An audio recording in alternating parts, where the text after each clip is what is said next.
ओम शांति। ओम शांति। आज की तारीख है 24 जनवरी 2025। साकार महावाक्य पावकेत मीठे बच्चे, तुम एक बाप के डायरेक्शन पर चलते चलो।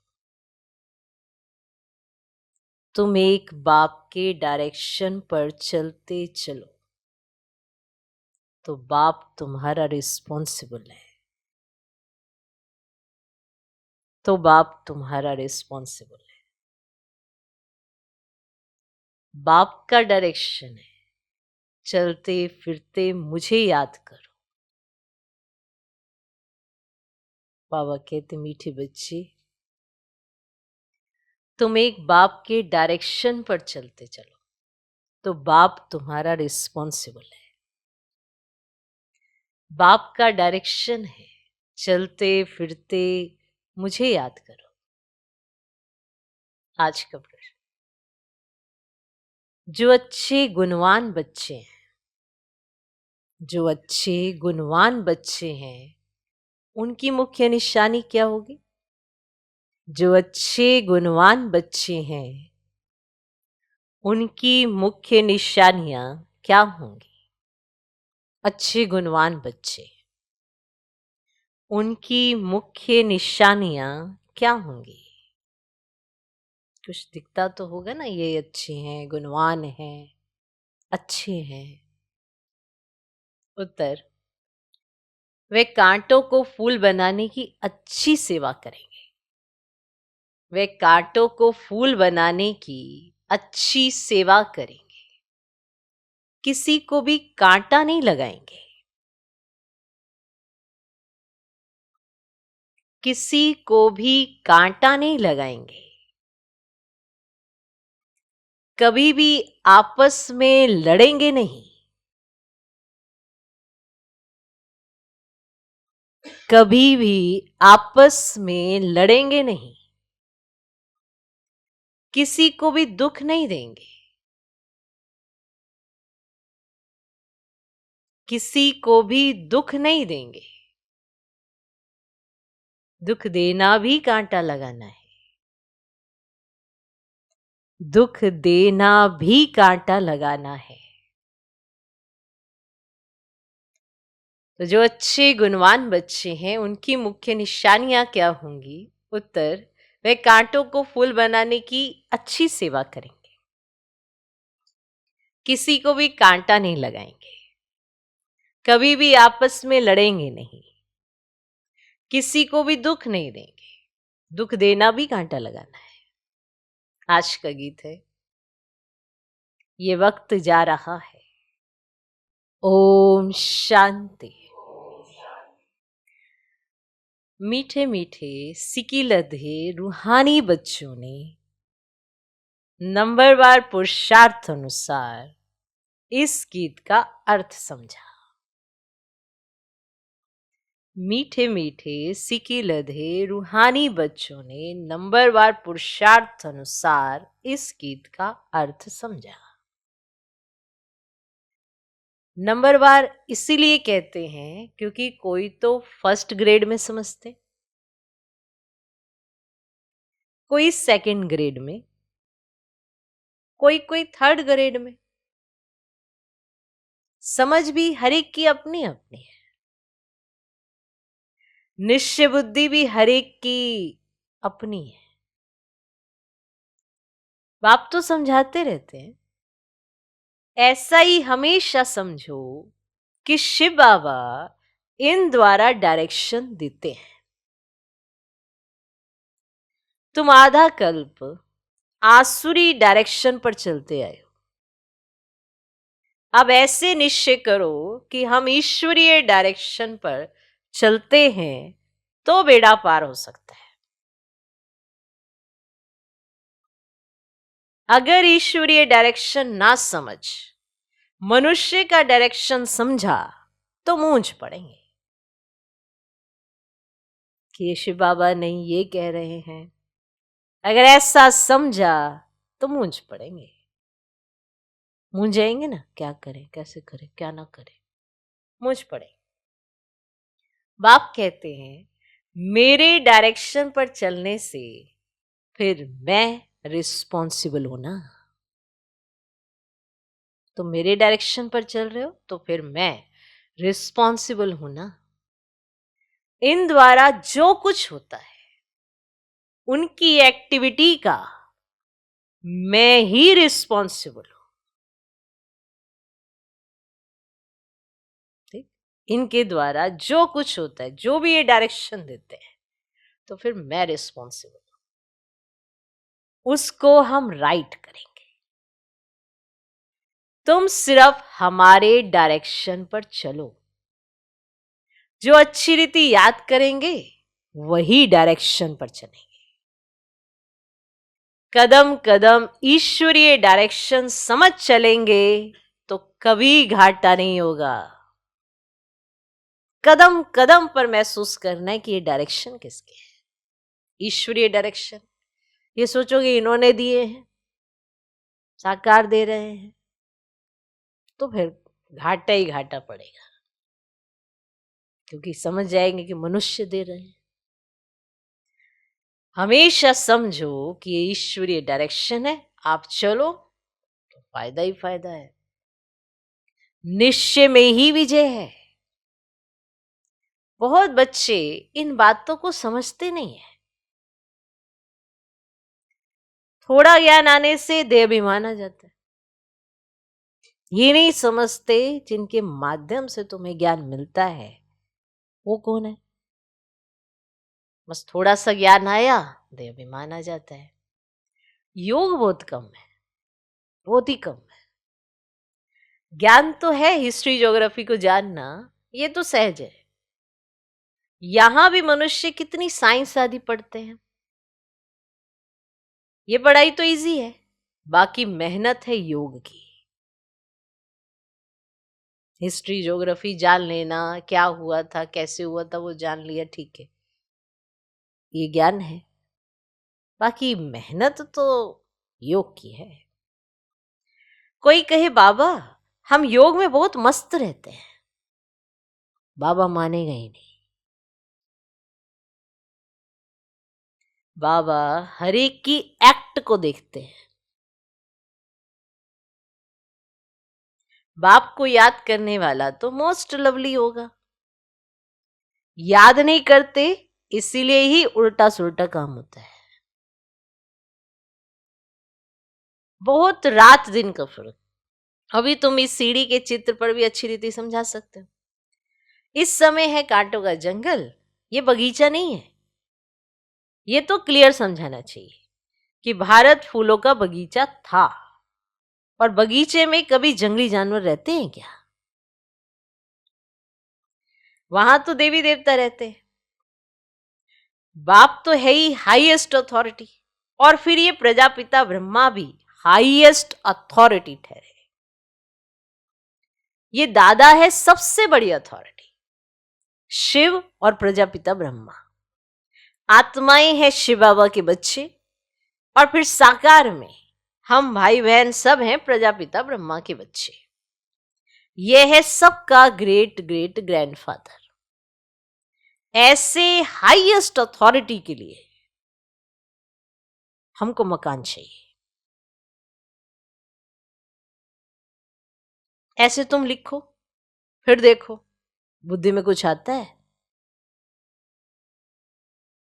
शिव बाबा और प्रजापिता ब्रह्मा आत्माओं का बाप और सब मनुष्य मात्र का बाप। तो ये पॉइंट बहुत अच्छी है समझाने की, परंतु बच्चे पूरी रीति समझाते नहीं हैं, भूल जाते हैं, ज्ञान की मगरूरी चढ़ जाती है। जैसे कि बाप दादा पर भी जीत पा लेते हैं, इतने होशियार है ना, उनसे भी बड़े, मगरूरी आ जाते। ये दादा कहते हैं मेरी भल ना सुनो, ना सुनो, चलो हमेशा समझो शिव बाबा समझाते हैं, ना समझो तुम, इनकी नहीं सुनो, चलो ये होता है ना, ये हमें ऐसे क्यों कह रहे हैं, पता नहीं इन्हें किसने क्या कह दिया। चलो इनकी ना सुनो, शिव बाबा की तो सुन लो।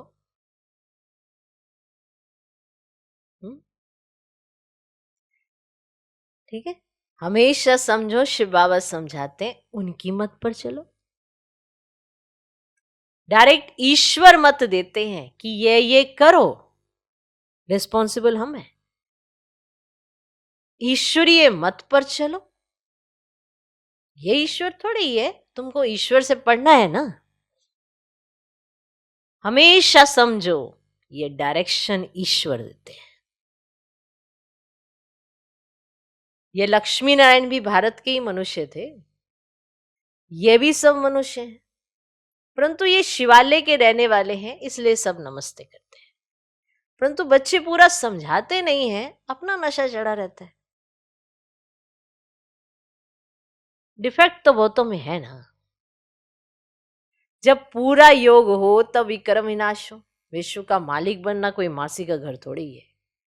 बाबा देखते हैं माया एकदम नाक से पकड़कर गटर में गिरा देती है।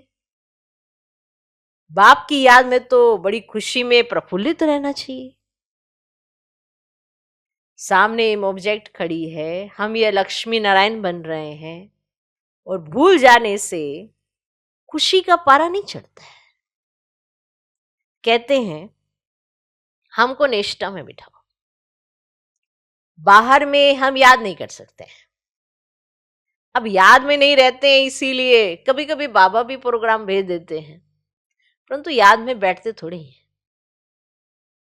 माना बाबा प्रोग्राम भेज देते हैं, अच्छा ऐसा ऐसा करो, परंतु याद में बैठते थोड़ी है, बुद्धि इधर उधर भटकती रहती है। बाबा अपना मिसाल बताते हैं, नारायण का कितना पक्का भक्त था, जहां तहां साथ में नारायण का चित्र रखता था, फिर भी पूजा के समय बुद्धि इधर उधर भागती थी। इसमें भी ऐसा होता है। बाप कहते हैं चलते फिरते बाप को याद करो, परंतु कई बच्चे कहते हैं बहन निष्ठा कराओ, बहना आप सामने बैठो हमें योग कराओ। निष्ठा का तो कोई अर्थ है ही नहीं। बाबा हमेशा कहते हैं याद में रहो। कई बच्चे निष्ठा में बैठे बैठे ध्यान में चले जाते हैं, न ज्ञान न याद रहती, या तो फिर झुटके खाने लग पड़ते हैं, या तो फिर झुटके खाने लग पड़ते हैं। बहुतों को आदत पड़ गई है, क्या करनी, झुटके खाने की, है ना। भूल जाते हैं ना कहाँ बैठे हैं, किसके सम्मुख बैठे हैं, और हमारी एक्ट भगवान के पास रिकॉर्ड हो रही है, भूल जाते हैं।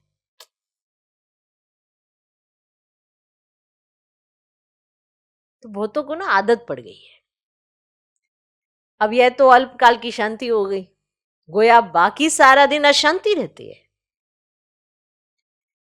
इसमें ही बड़ी मेहनत है। अपने को आत्मा समझो और बाप को याद करो। बल बाबा को बहुत बच्चे लिख भेजते हैं, इतना समय याद में रहा, परंतु याद रहती नहीं है, चार्ट को समझते ही नहीं है, चार्ट को समझते ही नहीं है। बाबा बेहद का बाप है, पतित पावन है तो खुशी में रहना चाहिए। ऐसे नहीं हम तो शिव बाबा के हैं ना, ऐसे भी बहुत है, समझते हैं हम तो बाबा के हैं ना, लेकिन याद बिल्कुल करते नहीं। अगर याद करते होते तो फिर पहले नंबर में आना चाहिए, पहले नंबर में जाना चाहिए, याद करते होते। किसको समझाने की भी बड़ी अच्छी बुद्धि चाहिए। हम तो भारत की महिमा करते हैं, नई दुनिया में आदि सनातन देवी देवताओं का राज्य था, अभी ये पुरानी दुनिया आयरन एज, वह सुख धाम ये दुख धाम, और भारत गोल्डन एज था तो इन देवताओं का राज्य था। कहते हैं हम कैसे समझें कि इनका राज्य था। अब ये नॉलेज बड़ी वंडरफुल है, जिसकी तकदीर में जो है, जो जितना पुरुषार्थ करते हैं वे देखने में तो आता है। कोई कहे मैं बहुत अच्छा पुरुषार्थ करता हूं, सब एक्ट से दिखाई देता है। ऐसे तो हम बहुत अच्छा बोलते हैं, कह भी अच्छा देते हैं, हम बाबा के हैं ही, पर वो एक्ट से पता पड़ता है। एक्ट माना कर्म से, हमारी एक्टिविटी बताती है कि हम कितना बाबा के हैं। देखने में तो आता है ना। तुम एक्टिविटी से जानते हो, हैं तो कलयुगी भी मनुष्य, तो सत्युगी भी मनुष्य, फिर उन्हों के आगे जाकर माथा क्यों टेकते हैं? वो भी मनुष्य हैं, वो भी मनुष्य हैं, फिर उन्हों के आगे जाकर माथा क्यों टेकते हो? अब इन्हों को स्वर्ग का मालिक कहते हैं ना। कोई मरता है तो कहते हैं फलाना स्वर्गवासी हुआ, ये भी नहीं समझते। इस समय तो नरकवासी सब है, जरूर पुनर्जन्म भी तो यहां ही लेंगे। बाबा हर एक की चलन से दिखते रहते हैं। बाबा को कितना साधारण रीति से किस किस से बात करनी पड़ती है। बाबा को कितना साधारण रीति से किस किस से बात करनी पड़ती है। कारण क्या? बाबा को समझते नहीं, बाबा को करनी पड़ती है, संभालना पड़ता है। बाप कितना क्लियर कर समझाते हैं। समझते भी हैं तो बात बड़ी ठीक है, फिर भी क्यों बड़े बड़े कांटे बन जाते हैं। समझ आ रही है कि बात बाबा जो कर रहे हैं वो बिल्कुल ठीक कर रहे हैं, फिर भी पता नहीं क्यों बड़े बड़े कांटे बन जाते हैं। एक दो को दुख देने से कांटे बन जाते हैं, आदत छोड़ते ही नहीं। अभी बागवान बाप फूलों का बगीचा लगाते हैं, कांटों को फूल बनाते रहते हैं। उनका धंधा ही यह है, जो खुद ही कांटा होगा तो फूल कैसे बनाएगा? सिर्फ बाबा ही बनाते हैं। प्रदर्शनी में भी बड़ी खबरदारी से किसको भेजना होता है। माना कोई सुनाएगा, कैसे समझाएगा। जो खुद ही कांटा होगा वो दूसरों को क्या फूल बनाएगा। इसलिए किसी के भी संपर्क में किसी को लाना होता बड़े ध्यान से रखना पड़ता है। जिसका खुद का ही चिंतन अगर डैमेज हो चुका होगा तो वो दूसरे का चिंतन कैसे श्रेष्ठ बनाएगा। इसलिए प्रदर्शनी में भी बड़ी खबरदारी से किसको भेजना होता है। हर कोई प्रदर्शनी में नहीं समझा जाता। अच्छे गुणवान बच्चे वह जो कांटों को फूल बनाने की अच्छी सेवा करते हैं, किसी को भी कांटा नहीं लगाते हैं, अर्थात किसी को दुख नहीं देते हैं, कभी भी आपस में लड़ते नहीं है। बाबा के उसमें हमारी एक्ट लड़ने वाली है और हम नहीं, हम तो बात करके क्लियर ही कर रहे थे, लड़ थोड़ा रहे थे। कहीं कहते बाबा देख रहे हैं, हाँ तो बाबा ही तो देख के बता रहे हैं मुरली में। बाबा ने देखा, आप तक कैसे रिपोर्ट जाए? तो बाबा मुरली में भेजता है ना कि ये सही नहीं है, ये गलत है। भगवान देखकर अपना लिखत में भी तो भेज रहे, देखा है उसने तभी तो भेज दिया। कभी हमने अपने अंदर झांक के देखा कि मेरे को अगर कोई मर्ज करे तो किस ढंग का ही मर्ज करेगा। तुमने ये धारणा बना लिया मीठे बन गए तो ये हो जाएगा, मीठे बन गए तो कड़वे होके बड़ा कुछ कमाई कर ली। ज्यादा कमाइयां हो गई होंगी कड़वे बन के, तब भी तो नहीं हुई। उल्टा बाप के दिल पे भी नहीं चढ़े। मीठे बनेंगे तो बाप के दिल पे चढ़ेंगे, भले कितना भी किसी से सुनना भी पड़े, सहन भी करना पड़े, कम से कम बाप की डायरी के अंदर तो मेरा नाम होगा कि इसने मेरे डायरेक्शन को फॉलो किया, मैं रिस्पॉन्सिबल। ये बहुत बड़ी बात होती है कि भगवान आपका रिस्पॉन्सिबल बन जाए। वो तभी होता है जब हम उसके डायरेक्शन को पालन करते हैं, तब वो आपका रिस्पॉन्सिबल बन जाता है। ऐसे नहीं बनता है, ऐसे भगवान को क्या पड़ी है सबका रिस्पॉन्सिबल बनने। तो अच्छे गुणवान बच्चे वह जो कांटों को फूल बनाने की अच्छी सेवा करते हैं, किसी को भी कांटा नहीं लगाते हैं, अर्थात किसी को दुख नहीं देते हैं, कभी भी आपस में लड़ते नहीं हैं। तुम बच्चे बहुत एक्यूरेट समझाते हो, इसमें किसी की इंसल्ट की तो कोई बात ही नहीं है। ये समझाया जा रहा है बस, इसमें किसी की इंसल्ट नहीं की जा रही है। अभी शिव जयंती भी आती है, तुम प्रदर्शनी जास्ती करते रहो, छोटी छोटी प्रदर्शनी पर भी समझा सकते हो। 1 सेकंड में स्वर्गवासी बनो अथवा पतित भ्रष्टाचारी से पावन श्रेष्ठाचारी बनो, 1 सेकंड में जीवन मुक्ति प्राप्त करो। तो जीवन मुक्ति का भी अर्थ समझते नहीं है, तुम भी अभी समझते हो। बाप द्वारा सबको मुक्ति, जीवन मुक्ति मिलती है, परंतु ड्रामा को भी जानना है। सब धर्म स्वर्ग में नहीं आएंगे, वह फिर अपने अपने सेक्शन में चले जाएंगे, फिर अपने अपने समय पर आकर स्थापना करेंगे। तो झाड़ में कितना क्लियर है ये बात। एक सदगुरु के सिवाय सदगति दाता और कोई हो ही नहीं सकता। बाकी भक्ति सिखलाने वाले तो ढेर गुरु हैं। सदगति के लिए मनुष्य गुरु हो नहीं सकता, परंतु समझाने का भी अक्ल चाहिए। इसमें बुद्धि से काम लेना होता है। ड्रामा का कैसा वंडरफुल खेल है। तुम्हारे में भी बहुत थोड़े हैं जो इस नशे में रहते हैं। अच्छा, मीठे मीठे सिकिलधे बच्चों प्रति माता पिता बाप दादा का याद प्यार और गुड मॉर्निंग। रूहानी बाप की रूहानी बच्चों को नमस्ते। हम रूहानी बच्चों की भी रूहानी बाप को नमस्ते नमस्ते नमस्ते। Good morning good morning good morning. रात्रि क्लास 68 की है,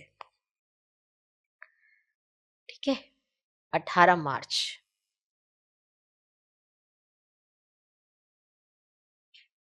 रात्रि क्लास। तुमको ना वास्तव में शास्त्रों पर वाद विवाद करने की कोई दरकार नहीं है, ठीक है। आपको शास्त्रों पर वाद विवाद नहीं करना। जैसे किसी ने एक शास्त्र पे एक श्लोक पे बात करी, फिर आपने फिर नहीं ऐसा नहीं ऐसा नहीं ऐसा ऐसा नहीं ऐसा, ऐसे वाद विवाद नहीं करना है। मूल बात है ही याद की और सृष्टि के आदि मध्य अंत को समझना है। चक्रवर्ती राजा बनना है। इस चक्र को ही सिर्फ समझना है। इनका ही गायन है कि सेकंड में जीवन मुक्ति। तुम बच्चों को वंडर लगता होगा, आधा कल्प भक्ति चलती है। ज्ञान रिंचक नहीं, और ज्ञान है ही बाप के पास, बाप द्वारा ही जानना है। ये बाप कितना अनकॉमन है, इसीलिए कोर्टों में कोई निकलते हैं। अनकॉमन बाप है, जल्दी से कोई नहीं समझ सकता इन्हें, इसीलिए कोर्टों में कोई निकलते हैं। वह टीचर ऐसे थोड़े ही कहेंगे, ये तो कहते हैं मैं ही बाप टीचर गुरु हूं, तो मनुष्य सुनकर वंडर खाएंगे।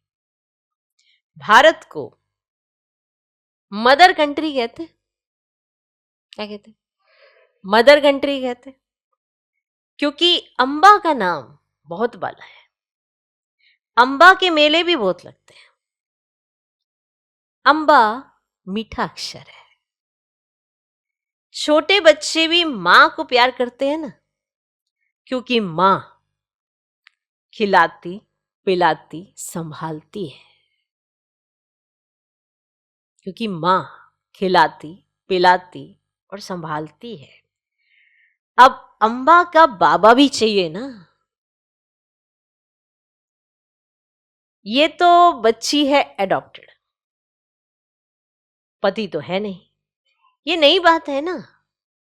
प्रजापिता ब्रह्मा तो जरूर एडॉप्ट करते होंगे। ये सभी बातें बाप ही आकर तुम बच्चों को समझाते हैं। अंबा का कितना मेला लगता है, पूजा होती है, क्योंकि बच्ची ने बहुत सर्विस की है। मम्मा ने जितने को पढ़ाया होगा उतना और कोई पढ़ा ना सके। मम्मा का नामाचार बहुत है। मेला भी बहुत बड़ा लगता है। अभी तुम बच्चे जानते हो, बाप ने आकर रचना के आदि बंधन का सारा राज तुम बच्चों को समझाया है। तुमको बाप के घर का भी मालूम पड़ा है। बाप से भी लव है तो घर से भी लव है। ये ज्ञान तुमको अभी मिलता है। इस पढ़ाई से कितनी कमाई होती है, तो खुशी होनी चाहिए ना। और तुम हो बिल्कुल साधारण, दुनिया को पता नहीं है। बाप आकर ये नॉलेज सुनाते हैं। बाप ही आकर सभी नई नई बातें बच्चों को सुनाते हैं। नई दुनिया बनती है बेहद की पढ़ाई से। पुरानी दुनिया से वैराग्य आ जाता है। तुम बच्चों के अंदर में ज्ञान की खुशी रहती है। बच्चों को ज्ञान की खुशी है, ज्ञान की खुशी रहती है। इसे ज्ञान को इमर्ज करो, बाप के प्यार को इमर्ज करो तो खुशी आएगी। बाप को और घर को याद करना है। घर तो सभी को जाना ही है। बाप तो सभी को कहेंगे ना, बच्चों हम तुमको मुक्ति, जीवन मुक्ति का वर्षा देने आया हूं, फिर भूल क्यों जाते हो? मैं तुम्हारा बेहद का बाप हूं, राजयोग सिखलाने आया हूं, तो क्या तुम श्रीमत पर नहीं चलेंगे? क्या तुम श्रीमत पर नहीं चलेंगे? फिर तो बहुत घाटा पड़ जाएगा। यह है बेहद का घाटा। बाप का हाथ छोड़ा तो कमाई में घाटा पड़ जाएगा। अच्छा, गुड नाइट, ओम शांति। धारणा के लिए मुख्य सार, पहला पॉइंट, एक बाप की याद से मोस्ट लवली बनना है। एक बाप की याद से मोस्ट लवली बनना है। चलते फिरते कर्म करते याद में रहने की प्रैक्टिस करनी है। चलते फिरते कर्म करते याद में रहने की प्रैक्टिस करनी है। बाप की याद और खुशी में प्रफुल्लित रहना है। बाप की याद और खुशी में प्रफुल्लित रहना है। दूसरा पॉइंट, कदम कदम ईश्वरीय डायरेक्शन पर चल, हर कार्य करना है। कदम कदम ईश्वरीय डायरेक्शन पर चल, हर कार्य करना है। अपनी मगरूरी नहीं दिखाना है, वरना दे अभिमान का नशा। बाप का बाप नहीं बनना भाई। बाप से सुनना है, बाप से समझना है, दे अभिमान नहीं दिखाना है। अपनी मगरूरी नहीं दिखाना है। कोई भी उल्टा सुल्टा काम नहीं करना है। कोई भी उल्टा सुल्टा काम नहीं करना है। मूंझना नहीं है। मूंझना नहीं है। आज का वरदान, साधारण कर्म करते भी ऊंची स्थिति में स्थित रहने वाले सदा डबल लाइट भव। साधारण कर्म करते भी, साधारण कर्म करते भी ऊंची स्थिति में स्थित रहने वाले सदा डबल लाइट भव। जैसे बाप साधारण तन लेते हैं, जैसे आप बोलते हो वैसे ही बोलते हैं, वैसे ही चलते हैं, तो कर्म बल साधारण है लेकिन स्थिति ऊंची रहती है।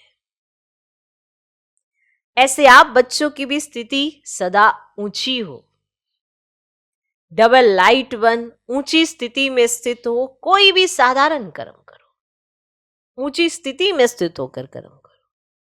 सदैव यही स्मृति में रहे कि अवतरित होकर अवतार बन करके श्रेष्ठ कर्म करने के लिए आए हैं, तो साधारण कर्म अलौकिक कर्म में बदल जाएंगे।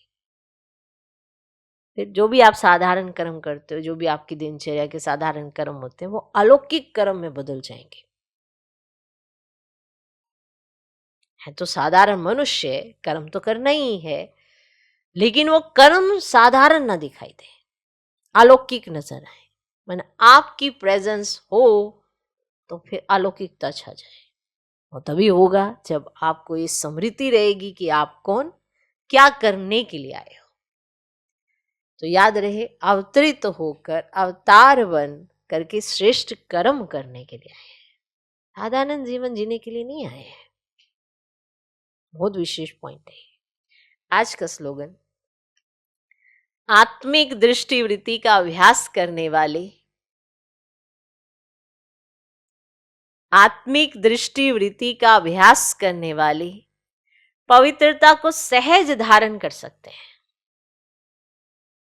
जो अपनी दृष्टि वृत्ति आत्मिक रखते हैं तो पवित्रता बहुत सहजता से आ जाती है। हर बात में मनसा वाचा कर्मणा प्योरिटी आने लगती है, क्योंकि उनकी वृत्ति और दृष्टि आत्मिक हो गई है। तो इसका अभ्यास निरंतर करते रहना चाहिए।